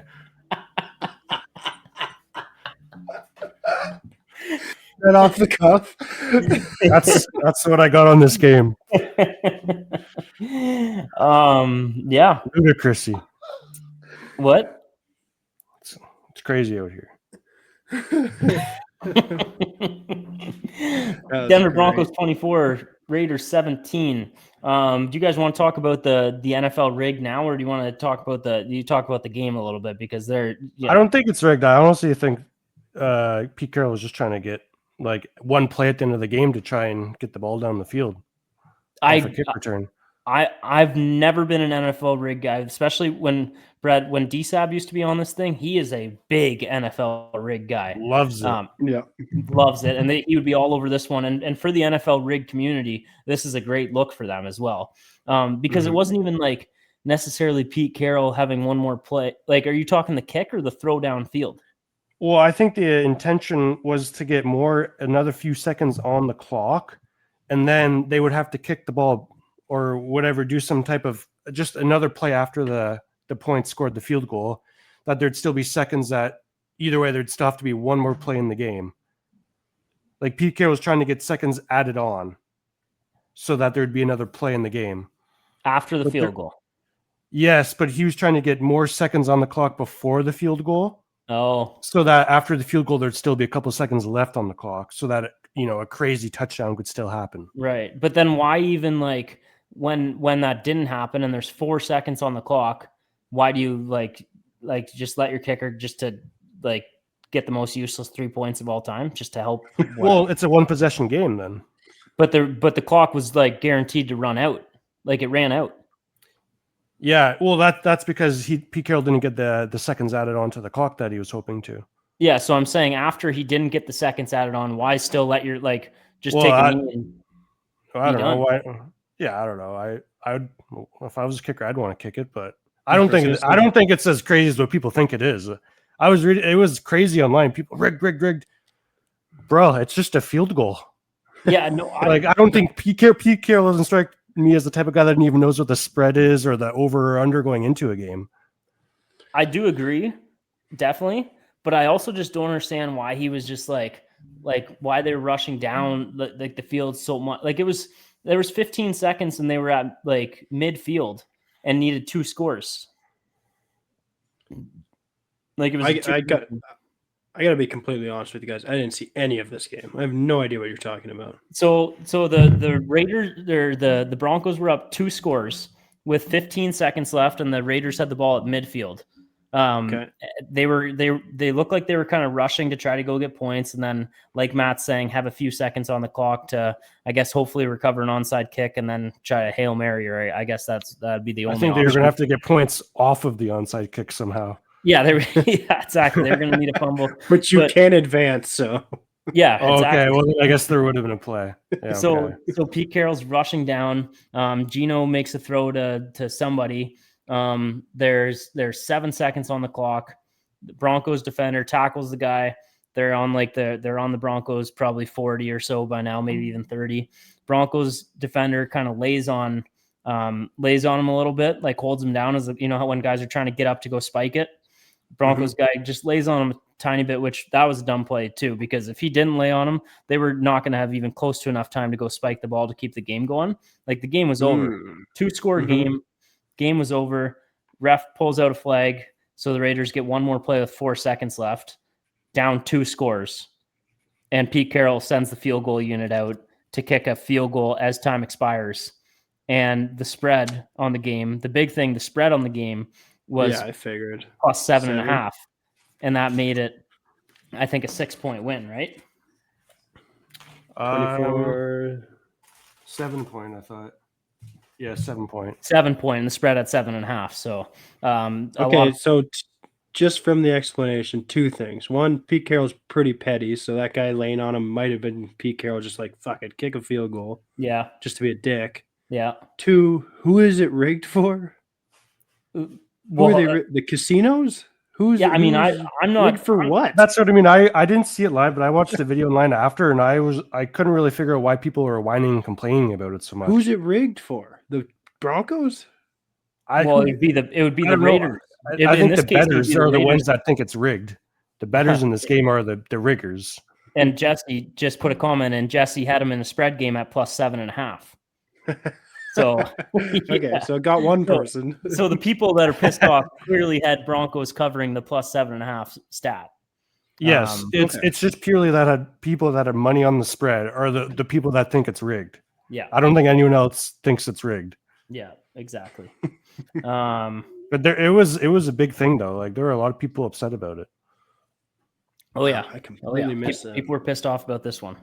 We should have got a comment from DSAB because I'm sure he would have. I'm sure he was doing some black market somehow digging for this. He'd have something for this one. He probably had it at 6.5. He's fine. Yep. Moving on here, and maybe this is when we'll bring the producer in if we need comment from him. But Matt, I'll let you start off. We have the Green Bay Packers 28. Chicago Bears 21. Before you go, Matt, I think this was just an all-around good game from both teams, and Packers are looking really, really good lately. But Matt, I'll let you lead this off. Yeah, I was kind of in and out of the 4:00 window a little bit, but I actually switched off for Red Zone to put this game on just because of the playoff implications this game had. Mm-hmm. Both teams definitely looked pretty good for the most part. I don't know. It's crazy to think that the Bears can go from 1 to 7. Obviously, still in the playoff spot, so still got to be grateful for that. But it just goes to show how crazy the playoff picture is this time of year. Like going from 1 to 7. Now the Packers are the 1 seed. But yeah, from a game perspective, a great game from Jordan Love. 3 passing touchdowns. Watson has been a difference maker for them. He had 4 for 89 with 2 touchdowns. The Bears had opportunity late in the game there to tie it, but I'll take this moment to use the shade. Just the clutch moment wasn't there for Williams, and that was the game. Brett, I'll let you get a quick comment in, but Jordan Love 2 games in a row with exactly 234 passing yards now. He had 4. He also has 7 touchdown passes in his last 2 games. So it seems like that offense is back and humming. And Christian Watson, like you said, Matt. But go ahead, Brett. I'll be quick. That was my favorite game of the year so far. It felt like a playoff game. Came out more excited about both teams, including obviously the Bears. I think Caleb shows flashes of being incredible, and then you'll see a pass where you're wondering what happened. But it's Ben Johnson. You look at what he did with Jared Goff. Caleb Williams is much better than Jared Goff. So it might not be this year, but the third-year bump, the Bears are going to be good, and you're going to have to deal with it, Matt. Hell yeah. I talked to Jess about this on Sunday. Like, obviously, I still cheer for a loss every time the Bears play, but from the entertainment side of things, and with the Panthers just being relevant again, I feel like I don't mind watching the Bears now. Like, if the Bears are playing a primetime game, I'll watch it because it's a good team. It's exciting football. Like, so obviously, I'm still going to cheer for the Bears to lose every game. But with that being said, I do respect the Bears. Like, they are a good team. They are a fun team to watch. That I won't say anything more nice. If I say anything else, I'll try and find some negative to say. But that's what I will say is there's a lot of teams that I hate watching on prime time. The Bears were that team for a long time for me, but they've proven to be an exciting team to watch. So I'll give them that. Mm-hmm. Yeah, Jesse, your comment from the game? Yeah, I mean, well, that's the nicest thing Matt's ever said about Yeah, the yeah, Dolphins. I'll take all day. But the only reason I'm being nice now is because there's a decent chance they lose every game and still miss the playoffs. Right. So I guess I'll start there. It was very interesting seeing like just a loss, and like it wasn't a bad loss, but a loss go from 1 seed to 7 seed. Yep. And you look at the Lions outside of the playoffs and they're one Yep. game back. You're like, damn. Like it's just crazy how different it looks when you're looking at the playoff picture. So yeah, I don't know. Like I'm not this game specifically, like I couldn't watch it super close. I've seen a million clips and highlights and stuff from it since. But yeah, like as much as I hate to say it, the Packers are a freaking good team. Mhm. And Jordan Love, like he's inconsistent, but he can be a damn good. Like he's probably the best or maybe second best behind Dak Prescott, quarterback the Bears have played this year. Like he's like and so He's better than Dak. he's well, yeah. I mean, this season I don't know, but yeah. So I don't know. Yeah, to end up having it come down to the final play on the road against a good team, I'll take that. And if the Bears can beat them at home and not this week but next, then that'll be a win in my book. So I can't be too mad about how even on a pick it does hurt to see the game end on a pick, especially because like he was open and Caleb just saw him late. Like if Caleb stood up all 2 seconds earlier, a second and a half earlier, it was a touchdown. Yeah, DJ Moore was open too, but then yeah. I don't know. I think he wasn't open. There's a lot of screenshots going around. I watched that thing live. DJ Moore wasn't open. Screenshot him there, he wouldn't have caught the ball. Screenshots of coverage are the worst thing that happened to quarterbacks on Twitter. Yeah. If you watch the play, and if you watch the play, Komet is supposed to be first read on that play and is open for a good bit, and Caleb just hits him too late. So I don't hate it. But yeah, the must win 2 weeks from now for sure. Even this week is kind of a must win. Oh, I think this week is more than a must win against the Browns. You got Browns, playoffs, Packers, 49ers, Lions. This game is a game you have to have. Yeah, I mean, I'd say like 2-1 in the next three is like so like it would suck to lose to the Browns, but if you beat the Packers, the 49ers after that, it would be. But yeah, ideally you just beat the Browns this week and handle business. But yeah. Now that Packers game would be at home. Yeah, next one's at home. I don't know if anybody mentioned too. Jalen Reed back for the Packers. And just like we've mentioned this time and time again, but then you see this Melton guy making the big catch. What's his name? First name is Bo Melton. Like they just have guys that show up and catch these deep passes and get touchdowns. Like I swear I look at the receiving log from the Packers every week and there's a new guy on. Like who's Wiley? Who's Josh Wiley, a tight end for them? He had one reception for 21 yards, and I actually remember the play. It was a big play. And then you got like Chris Brooks back there. I think he's a third string running back. You just have different guys that are catching the ball every time for them. But it has shown that maybe Christian Watson could be the most important of them all because that's when their offense has really been humming. He's huge out there catching passes too. Anybody got anything else on this game before we move on? Nothing really. Just thoughts on DJ Moore as a whole, though. Like, obviously, he is a very talented wide receiver, but at times it just hasn't necessarily felt like maybe it's the perfect fit for him. With the Bears, just a lot of, I guess, inconsistencies throughout the season so far. But just as a Bears fan, like, what's the perspective on a guy like DJ Moore? Yeah, that's an interesting one. There's a lot of talk before this season about like this is going to be the year that Rome takes over from DJ, and I didn't buy it, and I was very wrong. Like Rome is clearly their number one, and it's surprising because like I think DJ's a really good receiver and could be a number one on a lot of teams. So I don't fully understand why they don't use him as much. They use him. I feel like they use him as a running back just as much as they use him as a wide receiver, and I don't mind that, but I feel like they should throw to him more. I don't really know why they don't. Matt, do you Only think? reason I asked is -4 on the game. What's that? -4 on the game. That's just kind of why I brought that Minus one 4 up. what? Receiving well, Yards. Oh, I thought you meant he was yeah, like a did- dash 4. I Like mean, I think plus he had one target or one catch at least. So yeah, I don't know why. Yeah. They, No, that's what I mean. don't know why Like they do that. just from like I've had him in the fantasy league this year. Never started him obviously, but Right. just the inconsistency of it is wild to see. Like no, seriously though, he'll go from like an 80-yard game to like 2 games of not even getting 30 yards total. Like Yeah, Matt, yeah, yeah. Do you think there's a chance he maybe misses his old home, Matt? Do you think he wants to come home? I'm not going to speak on that. I'm happy with our wide receiver room. Wow, But a that's very crazy. talented player, very talented player. I would never And- say no in the right circumstance, but You would welcome him with open arms. if it made sense. You love that you're doing great at like the locker room like scrum answers today. Like you're Like the you're quarterback very- answers. What am I supposed to say? Yeah, I want him. Yes. Sure, yeah. I He's a don't great don't player. want him right now. I am. I'll happy say with it. my I want team. him. I'll take him. I'll take him too. All right. All right. Make it happen. I'm just focused on what we got. There's another one. That's a locker room answer. I'm just focused on the road ahead. We're on to Tampa Bay or whoever the hell you're Yeah, playing. we're on Tampa. It was a hard fought battle for the guys tonight. I'm just happy with what we have in the room, and I'm just looking forward. That's all. Yeah, I know you guys are joking around, but in all seriousness,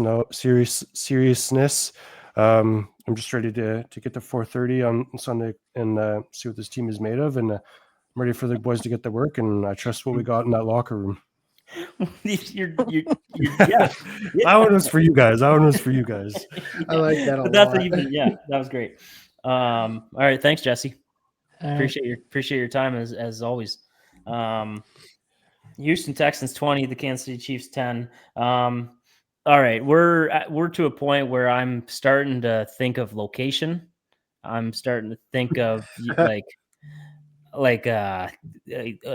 what font I'm getting. I truly I believe the Chiefs could win their next 4 games and finish 10-7, and that isn't a 0% chance they get in. So I'm holding out hope. As Matt will say what he wants, but I truly believe to have them in that 5 teams, I could see getting in the playoffs. But there's also a very good chance they lose a game and don't make it in, or win them all and don't make it in. So it's looking like the dumbest, one of the dumber moments of my life is officially coming true. You mean betting yourself to get a tattoo of Josh Allen 17? JA 17. JA 17? Yeah. Well, we'll see what happens in the playoffs Unless- because you well, did determine the true. Bills are going to win it too. True, the Bills did already win the Super Bowl, so congratulations to them. And yeah, that would mean his full name, which that would really, really suck. That'd be really bad. Whoever bets you that got the best of you. Yeah, his name's Alberta Premium.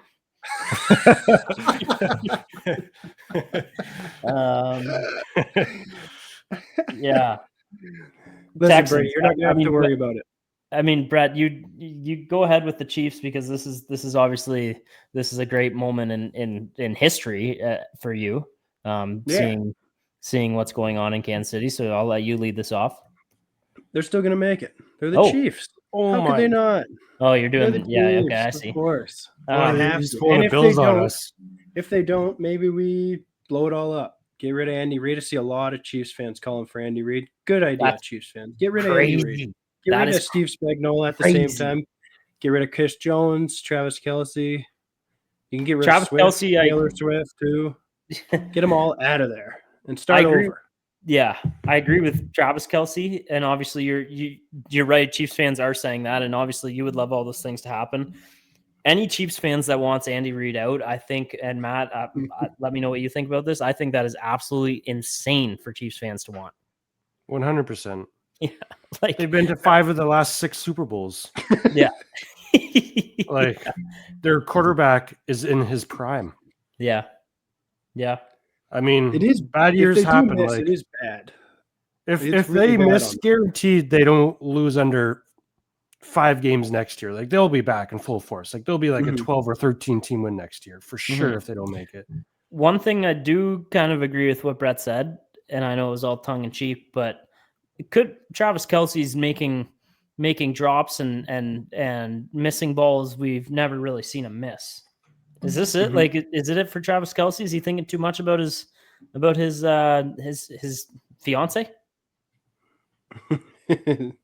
There's no way he can train as much as what he used to. And we love on this podcast. We are you guys Swifties? You guys like Taylor Swift music? I like the Ophelia song. Oh yeah. The fate I think all of their music Ophelia. Yeah, I don't actually know that one.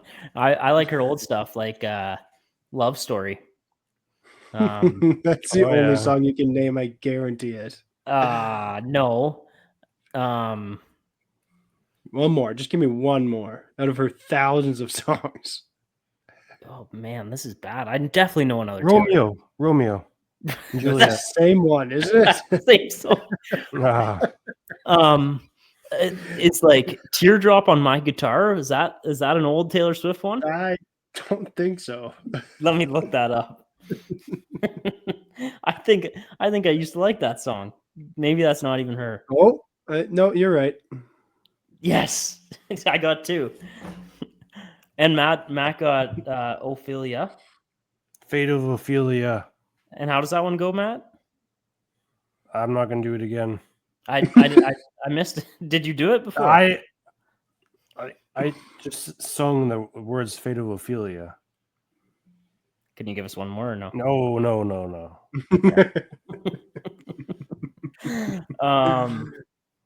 Yeah, Chiefs. I mean, is it the like if they don't make the playoffs this year, is the dynasty? Do we just say it's dead, or do you have to wait one more year to see if they get back again before you can say the dynasty's dead? How does that work with dynasties? I'm not going to even think about that just because the Chiefs, like, sure they'll miss the playoffs this year. They're still they could be in the Super Bowl 5 the next 6 years again. Like, Oh yeah, it's not like Patrick Mahomes is 37. Like, I don't even think he's 30 yet. Like, Mhm. I don't know. To me, I just think like Patrick Mahomes has proven to everyone that he's a generational franchise, potentially one of the best to ever do it. Like, a year missing the playoffs to me doesn't mean much. Like, there was one year where they were 5-5 at 1.2. They did end up making the playoffs that year, but Mhm. I don't know. That team has played a lot of ball the last whatever eight years it's been since he's been in the league. So Yeah.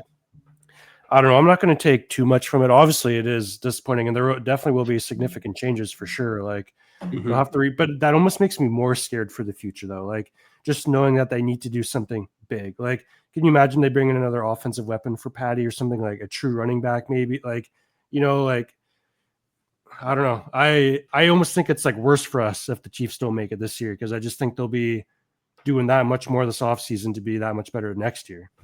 Yeah, it kind of Mhm. seems like they're gonna like a few of the older guys, like maybe Chris Jones and Travis Kelce, are gonna kind of fade off and be the end of be the end of that kind of group of Chiefs as we know them. Like we Mhm. know the Andy Reid, Kelce, Jones. Tyreek was around for the start of it, but now it's been Rice and I don't really know who I'm missing important out of that, but yeah, like you said, I think they're just going to reload with a couple guys and then just be back. I wouldn't say the end of a dynasty, and obviously, I hope they still get in this year. Houston Texans, 8-5. Ever since, I guess not the Buffalo win. Who did they beat before Buffalo? Fine. Well, they beat the Jags, but I guess for me it's and then they beat the Titans. So they've gone Jags win, Titans win, Bills win, Colts win, Chiefs win. So that is quite the stretch for the Houston Texans. And 3 of those are with Davis Mills. CJ Stroud has since come in, hasn't missed a beat, has looked really good. Not even saying as a troll to Matty P. CJ Stroud is a very I'm trying to decide if I'm going to go very good or really good. I think I'm going really good. I don't think he's quite in the very good category. He's really good. You guys Second agree half with of the game, he was not really good. that? No, I will he still missing some throws, but I just think like it just seems like he seems like a good presence to have out there for a good team. Yeah, I agree with that. And I think also the long dreads he rocks. I think that's the look he should stick with. I think the long dreads are the look. If we're talking about appearance, but Matt. Yeah. Texans are scary. Like that defense is so good. ferocious. As you said, like whether it's like between CJ and Mills the last 5 weeks that they're on this winning streak, like both those guys have looked elite. Obviously, CJ's the number one, and he has been very good the last 2 games he's been back. Nico Collins, again, one of the better wide receivers in the game. Like it's a scary team. Like there is a chance that, depending on how the season ends here, the Texans could be, debatably in a way, in my opinion, like a top dog in the AFC. Like just like that defense is insane. Like every game that I see them, they do something massive. Like whether they get points for the team or just the turnovers. Like I don't know. I'd be scared to play the Texans in the playoffs. Like Brett, obviously, from experience, and that defense just seems like it's, I don't know, the best, if not one of the best in the league between them and the Seahawks. Like their D just seems to be on another level. So Texans are getting hot at the right time. That's for sure. Brett, how as a team that looks like you have a pretty good chance of being in the playoffs in the AFC, how high are the Texans on the list of teams you do not want to face in the first game? Well, counting last year, very high. Yeah, they have PTSD from that game. Like I'm going to name. Would you rather play the Jags? Yes. I'm going to name some teams. Tell me if you'd rather play them or the Texans in the first round. Okay. Okay. Buffalo. Texans. Patriots. Patriots. I would agree. Broncos. Duh. Easy. And then Ravens. Ravens, without a doubt. Chiefs. Probably the Texans. Yeah, I think that'd be fair. If the Chiefs snuck in, I think that's fair. And then I'm not even gonna ask about the Steelers, no, or the Colts because I know that answer. Dolphins. I think I'd rather play the Dolphins. Fair. Yeah, I mean that's I don't know what the if the playoffs were to start right now, what that looks like, but it seems like there's certainly a non-0% chance that you could have back-to-back years Texans in the playoffs, but playoffs are a long way away, so we won't maybe talk about that yet. But they're, like Matt said, they're a dangerous looking team right now, and that defense, there's just something about the way they hit that just seems harder. It seems harder than any other team. It just seems better than everyone else. Yeah. Huge hits in that game. Rashee Rice got destroyed in the middle of the field. Gosh, yeah. He went to the moon. I did see a great tweet. Someone tweeted, now Rashee Rice knows what it feels like to get blindsided and the person that hits you leaves the scene. That is I see. Just add on to the defensive stats. 16 points per game, lowest since 2019. 266 yards, lowest since 2009. And then I went back and looked at their schedule. Every game they've got to 20 points, they've won. Wow. They pretty much have to get to 20 points and they can win any game. Wouldn't that be nice? No shit. Yeah, so Texans are a team to look out for, which I think if you went back on this, I'm sure you'd find I'm sure you could find somewhere where we said that they're most likely dead.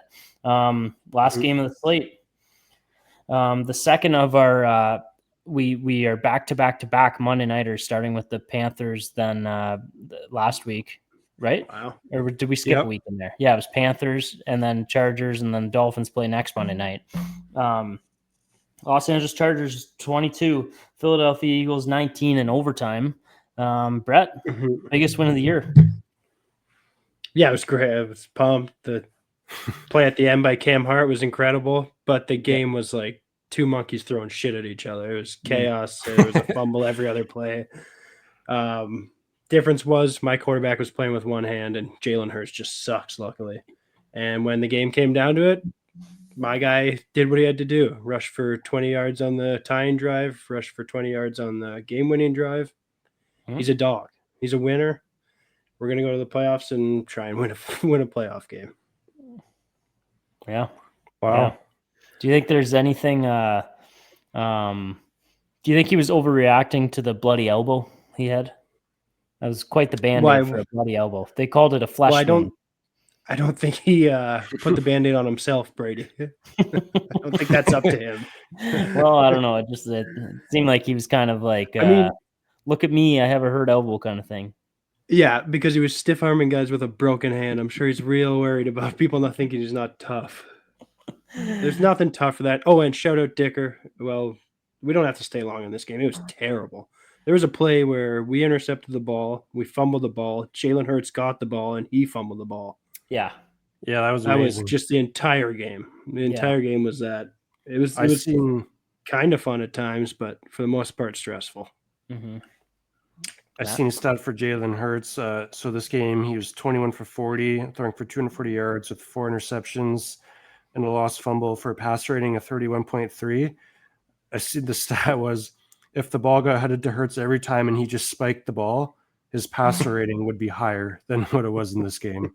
Yeah, and the Eagles look like you guys brought up the Cowboys. I'm not gonna lie, I didn't even think about the Cowboys having a chance at the division when I was making the list before either. But like the Eagles look as broken as anybody in the NFL right now, and it's like I kind of thought when it was a couple games, it was just like, you know, Eagles offense has times where it does this and their defense picks them up, and their defense was really good again last night.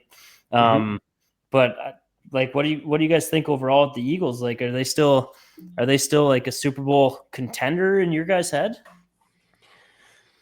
I think there's a chance, depending on obviously how December goes for them. Like, let's say the Eagles don't lose the rest of the way. I think in regards to that, like, you got to be scared that they get back there again. But I don't know.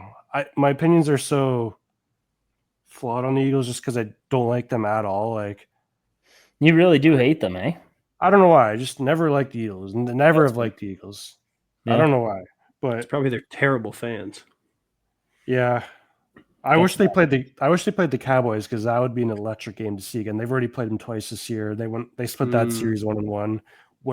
That would be awesome television to see those two teams line up with potential division on the line. But yeah, I don't know. I mean, the Eagles, could they win the Super Bowl? Absolutely. Like, you know, they were there last year. They won it. Depending on how December goes for them, like, they win out. Any team will not want to play the Eagles. Like, they just have that pedigree. And I know Saquon hasn't really had the year everyone thought he would, but that being said, you don't want to play Saquon, even, you know, with the stats that haven't been that great this year. Like, you play Saquon in a playoff game, you're shitting bricks. So, yeah. I think the Eagles should try one of these next few games. Just give the ball to Saquon 30 times. Like the drives that were working last night was when it was very Saquon heavy, and then like make the odd throw when you kind of need to. But the problem is when they needed to on third downs, it was just interception after interception after interception. So, like, I don't know, third and 6, I'd almost trust Barkley to try to get you 6 more yards than I do Hurts to throw it at this time. But then again, Hurts has been the best player in 2 Super Bowls that he's been in. Like the one he lost, he was awesome, and then he won one last year. So, I mean, you can't deny that he has done it in big moments before. Good win though, Brett. That's a huge one. You made this podcast a lot less interesting, I will say. But yeah. If you guys lost that game, there'd be a lot of teams breathing rain on your neck. Trust me, it's going to get a lot worse now.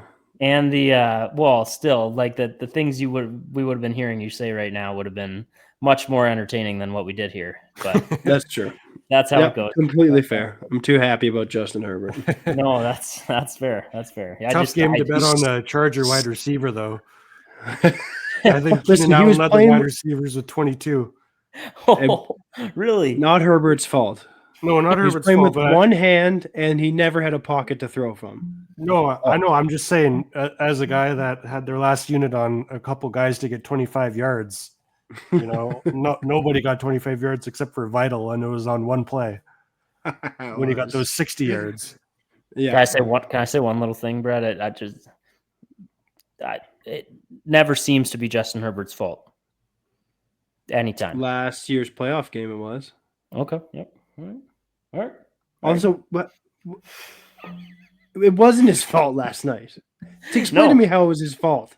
Well, I mean, Our center is a mentally challenged person that can't understand any play. So we just have guys running through the middle of our O line every time. I pictured this conversation coming up, and I wanted to do some research on some advanced stats today. Didn't get a chance to do that. Feel free. I'm going to try to bring this conversation into next week. I'm looking at some advanced stats. Can't wait. Just so you know, yeah. So stay tuned on that. But that does it for our games this week. Matt, you can get the cover game ready to go. But first, today's episode is brought to you by 519 Tech Services, located in Elmira. Your go-to experts for phone, tablet, and computer repair. From cracked screens and dead batteries to affordable phone plans, they've got you covered. Looking for a new device? They sell pre-owned phones backed with a full 1-year warranty. Learn more. Shop online at 519techservices.ca. Mention Sunday Funday and receive 10% off your purchase. That's 519 Tech Services. Fast, friendly, and a reliable tech you can trust. Do have the guest picks here, Matt. Jesse messaged them to me. We got Lucas Shantz giving our picks this week. Shout out Lucas, Bengals fan. He has the Panthers -2.5. Oh, and he gave us a little blurb on all of them too. I like this. Panthers -2.5, coming off a big win, plus bye week last week, plus divisional hopes. Lucas is believing in the Panthers at -2.5. Next, he has the Bucks. Ooh, believing in both the NFC South front runners. Bucks -4, coming off a bad loss, must win this week. And then he has New England Patriots +1.5. Home underdogs is crazy, he says. Sounds like there's a hint that somebody might disagree with that one. How many points did you guys get? Am I going first here? Yeah. Probably. Hell yeah.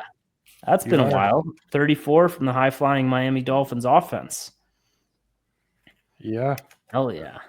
So looking back at it, you've picked out of the last 9 weeks, you've chose first once. So welcome back. Thank you. Yeah, no, like I said, I think I just said it's been a while, but thanks. No, I appreciate that. like stats. Yeah, well, stats. Can you give me? Let's hear the stats from last week's picks. Can you give us those? Yep.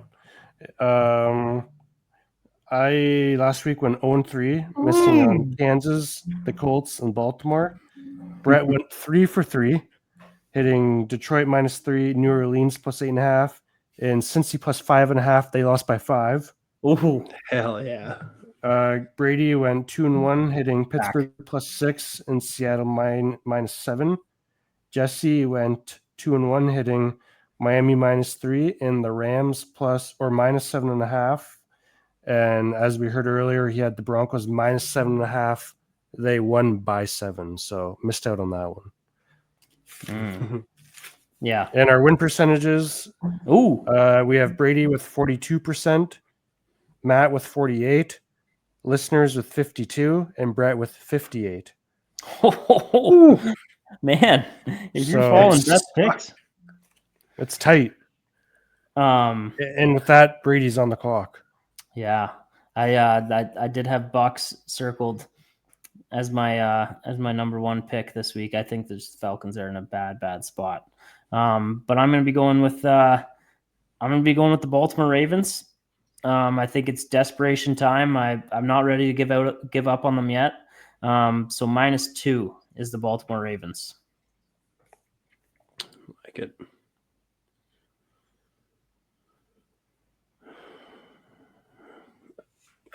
Give me the Bills. It's an easy pick. They're going to split that, take over the division. And I Buffalo believe you said earlier in the show, -1. it was a guarantee. Guaranteed. Yep, -1. -1. Okay. With my first pick,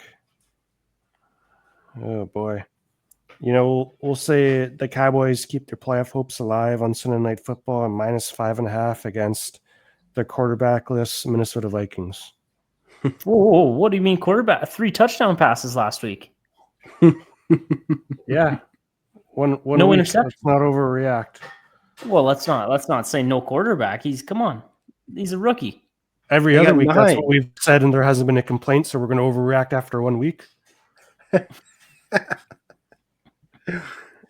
And with my second pick, I'm going to go to Monday night, take the Dolphins +3.5. It's a team that's believing, and I do feel like it is a Steelers thing to have a letdown game after just beating the Ravens. Yeah, Totally. I would have went to it, but I didn't want double heartbreak. Back to you, Brett. The Panthers are taken, yeah? Yeah. Yep. All right, give me the Giants off a bye week versus the Commanders -2.5. Talk about an ugly game though. Ugly Yeah. game. Commanders Giants. Those are the obvious ones, though. I'm on the clock for 2. Yeah. I'm taking 2 big spreads here, 2 big favored spreads. And it's going to start with Seattle covering the -13.5 spread against the Colts. We don't know who's playing quarterback there. It's just crazy to think the Colts are a +13.5 underdog at this point in the year, but I also think Seattle's the real deal, and just with no quarterback there, it just seems like it could get ugly this game for the Colts. And then my other big favorite is going to be the Eagles. When all seems dead and ugly, they get to go play a Raiders team. And the spread's minus. See if I can get -10 on that. I see 10.5. Yeah, 10.5 is the best I can get for the Eagles against the Raiders. So, yeah, I mean that if they can't crush the Raiders, then they don't deserve to even be in the playoffs. So, Yeah, I agree. that'll conclude my 3. We'll have to watch the that Colts line if Phil gets the nod. See if it moves at all. Yeah. 13.5. So we don't even actually know who would be quarterback if like, Riley Leonard, I believe, is as of this moment. But he's hurt, right? He's hurting, Think so. but I think he's still the plan. Okay. God. They were going to win the Super Bowl a month ago. Yeah. Give me the 49ers, big spread, -12.5 against the Titans. Off a bye. It'll be a shit kicking. Titans won a game. It's over. Yeah, you might be right there. For some reason, it feels like ever since these two teams have made the trade, the Lions and the Rams, that they play each other twice a year. Somehow it feels like that. But I'm going to say it. The Lions keep it close. A lot on the line for them, obviously. So I'll take Detroit +6 on the road against the Rams. Jared Goff coming home. Yeah, I feel like these guys play twice a year and they're not even in the same division. Yeah, I wouldn't. Didn't they play in playoffs one year, or were they good? They have played in playoffs. I think Yeah. they might have played in playoffs 2 years total. Yeah. Like I think it might be more than once. As long as Stafford's in LA, they'll have him play in Detroit every year, guaranteed. So. Yeah. Yeah. All right, boys. Week 15. Yeah. That'll do Enjoy. it.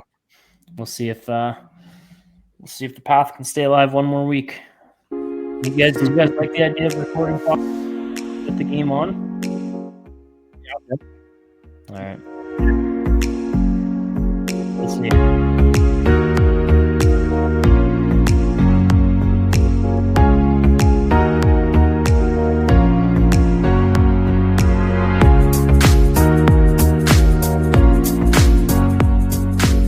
Hold up.